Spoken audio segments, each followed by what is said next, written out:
there was some shift in the earth right then, either some massive earthquake that even caused Lake Titicaca to flood the whole area, or perhaps it was some kind of cosmic war between the extraterrestrials. But once that mining center, in a sense the capital of this area, was destroyed and no longer functioning, Nazca became this backwater where nothing was really happening anymore. And it was during that period, probably, that many of the lines were drawn and the figures trying to attract the extraterrestrials. Might the elongated skulls found at sites surrounding Nazca really be evidence that extraterrestrial beings once visited Earth thousands of years ago? And if so, is it also possible that these otherworldly beings came to mine precious minerals until they were mysteriously destroyed, as some ancient astronaut theorists contend?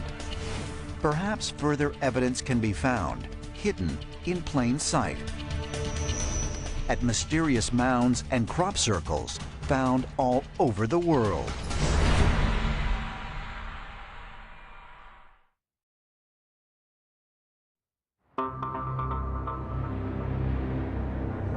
Pleasant Hill, Ohio, 1848. The Smithsonian Institute surveys a 1,350-foot-long, 3-foot-high effigy mound built in the shape of a coiling serpent. Like the lines and geoglyphs of Nazca, this reptilian motif, known as the Serpent Mound, can only be seen from high above the Earth. Similar to Nazca, what we have with these earth mounds is that they're put into easily recognizable symbols, but unless you're looking at them from some altitude, they don't look like anything. In the Native American legend, we call him the plume serpent, which is probably the same as the Quetzalcoatl down in the tribes in Mexico. The plume serpent theory is probably related to something that came from the sky. It came from the extraterrestrial territory. Serpent Mound and other places of what the Indians used to call places of worship are very important to study these things. There are certain things that are connected for the well-being of the planet, whether it be the magnetic system, whether it be the ley lines, whether it be observance points from other worlds that existed here before. According to historians and anthropologists, an indigenous Native American culture called the Fort Ancient People built the mounds nearly 1,000 years ago. But if so, why? Serpent Mound is an extraordinary site. It is one of the most important sites in North America. It's almost as if somebody is trying to point out that for anybody passing from above, he or she or it is about to approach a site of importance. Why would a so-called primitive people have constructed a massive earthwork that, like the geoglyphs and lines in Nazca, went unnoticed and undetected by those on the ground for hundreds of years? Perhaps a clue can be found in the fact that the Serpent Mound was constructed on the edge of a meteor crater that was formed approximately 300 million years ago. Coincidence? Or was the mound's proximity to a meteor site intended to mark the presence of a very rare and precious element often found in meteors? Iridium. Iridium has great conductive abilities, and it's one of the rarest elements we have, and it tends to be concentrated in unique areas for two reasons. Either a meteorite crash at some point in the past, or volcanic activity and lava flows. Looking at locations like the Serpent Mound in Ohio and various other sites, we see some type of energy source that either was powering these locations or is still offering some type of energy source today, like iridium and other exotic elements. And if extraterrestrials are aware of these locations, were they tapping into this energy? The concentration of iridium on that site is 10 times higher than what would be expected. Serpent Mound is some kind of memorial to the presence of another world involved in mining of this iridium at some point in the remote, or maybe not so remote past. There's even gravitational anomalies such as you get at Serpent Mound in Ohio, which has magnetic and gravitational effects. It can really affect your consciousness. The whole preponderance of possibilities that these sites were built on these particular spots. Could the Serpent Mound be a marker where extraterrestrial beings mined iridium as an energy source, as some ancient astronaut researchers believe? And if so, might there be a connection between energy in the ground here and that found in the Nazca Plain? Perhaps more clues can be found by examining the mysterious crop circles discovered throughout the world.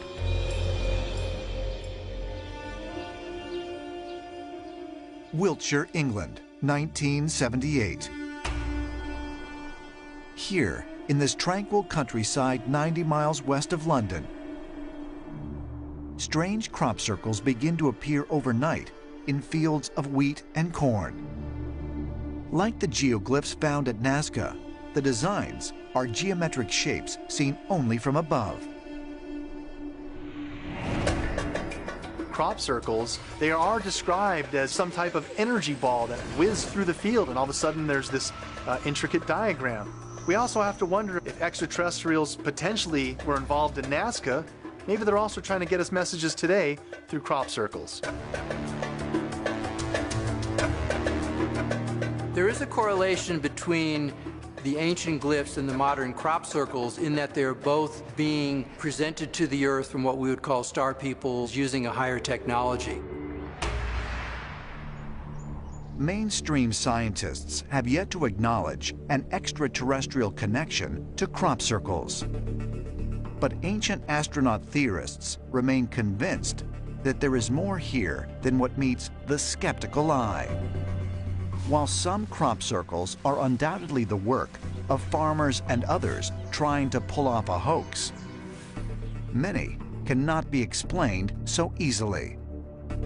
They appear to be made too quickly, too perfectly. Some magically appear within a few hours, accompanied by strange lights in the sky. Could there be a connection between these unusual shapes and the mysterious designs found at Nazca? Now, people suggest that crop circles are made by either extraterrestrials or some sort of non-human intelligence, some sort of non-human entity that's possibly trying to give us a message. If we draw the parallel between the crop circles and the Nazca lines, one, yes, is made in like a sandy desert-type terrain. The other's made in corn, but the actual designs are somewhat similar, and maybe even the message is a similar one, but it's just been upgraded for a new era and a different country. In the past, we set the communications in stone. And what's happening now today in fields all over the world, but especially in England, the crop circles are so much more complex than the designs at Nazca. There definitely seems to be some sort of communications taking place. Somebody is trying to communicate with us, and we are too stupid to understand the communication. One morning, you have a simple circle in a crop field. Now the humans think, okay, circle, it happens by the wind or by animals overnight or whatever. We all are too arrogant, so we don't try a communication. Is there really a profound connection between the Nazca lines and crop circles, as ancient astronaut theorists believe? And might they contain messages that we have yet to decode? If so, what are they trying to tell us? Perhaps answers can be found by examining other, equally strange geoglyphs recently discovered after nearly 2,000 years.